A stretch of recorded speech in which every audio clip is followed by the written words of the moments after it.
Peut-on vivre du sport sans club en tant qu'éducateur sportif? C'est la grande question qu'on va poser aujourd'hui sur vivre du sport. Bonjour à tous, c'est Aristote et aujourd'hui c'est une nouvelle vidéo sur notre média Vivre du sport.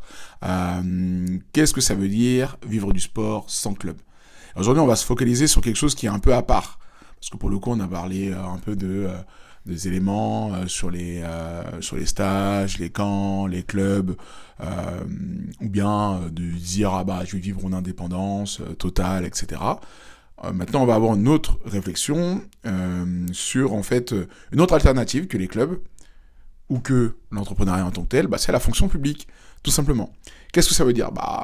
Les mairies, les communautés de communes, les départements, autres structures liées aux établissements scolaires, notamment si elles sont très bien reliées à la mairie de la ville ou autre.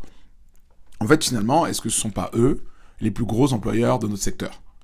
Parce qu'en fait, grâce au concours ETAPS notamment, en fait, tu arrives en tant qu'éducateur sportif, on va dire territorial, de pouvoir stabiliser des revenus avec le temps, et avoir des revenus qui augmentent petit à petit, avoir une progression de carrière, parce qu'en rentrant dans la fonction publique, forcément, tu peux shifter vers différentes missions autour de ce domaine-là, avoir un cadre qui est clair, parce que pour le coup, là, rares sont les week-ends où tu vas travailler, on va dire, et en tant qu'éducateur sportif, on connaît bien ça, tu vas avoir des heures qui sont quand même globalement assez stabilisées, faire ton 9-17, faire ton 8-18, et à la rigueur, quand on va te demander de faire autre chose, ce sera dans un cadre qui est clair.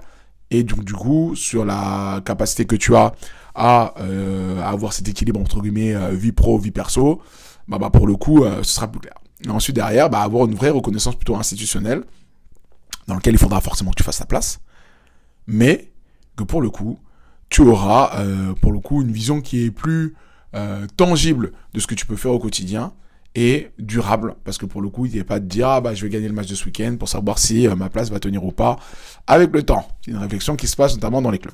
Mais là aussi, forcément, il faut être lucide. Qu'est-ce que ça veut dire? Là, ici, on va pas te demander d'entraîner, ça va pas être ta compétence principale. Alors, tous ceux qui sont des amoureux du terrain, et que vous voulez faire que ça tous les jours, quand vous rentrez dans la fonction publique, c'est pas forcément ça qu'on va vous demander. Mais par contre, ce qui est très intéressant, c'est que ça va permettre de peut-être décupler d'autres éléments qui sont en parallèle.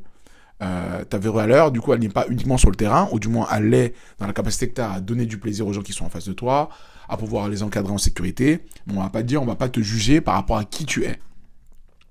La capacité que tu as à organiser tes plannings, à organiser des événements, gérer du relationnel avec les personnes qui seront, par exemple, dans les activités que tu as menées dans ce cadre public, gérer des projets, coordonner des équipes, collaborer avec différentes personnes de différents niveaux à l'intérieur de l'institution publique dans laquelle tu vas être.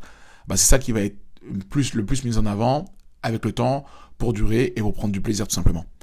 Et en fait, ce qui est bien, je trouve, dans cette vision-là aussi, et le fait de passer potentiellement ce concours, c'est qu'il n'y a pas qu'une seule partie dans le métier, du coup, dans laquelle tu peux exceller. Et c'est pas plus mal.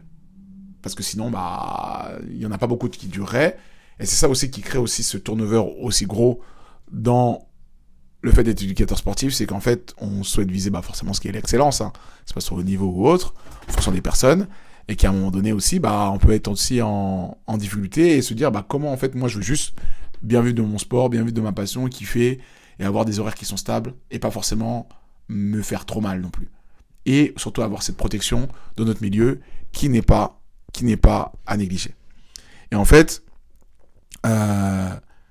c'est ça qui est intéressant dans le fait de se dire que maintenant que potentiellement tu quittes l'environnement club, tu peux durer quand même.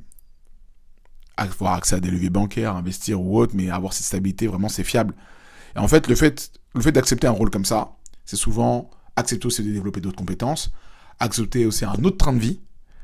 Après, il peut y avoir ce côté aussi où tu es capé, parce que tu n'as pas forcément le droit, ou bien sous autorisation, de pouvoir avoir d'autres employeurs.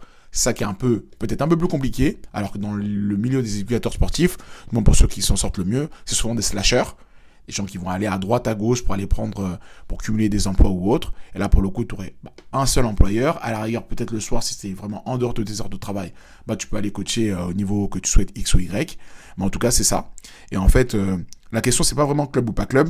C'est surtout, en fait, quelle est la trajectoire la plus cohérente pour toi et vis-à-vis de la personne que tu veux devenir. Et quand tu mets ça un peu en exergue, bah forcément, ça te fait répondre à la question oui ou non, est-ce que tu dois passer ou non le concours.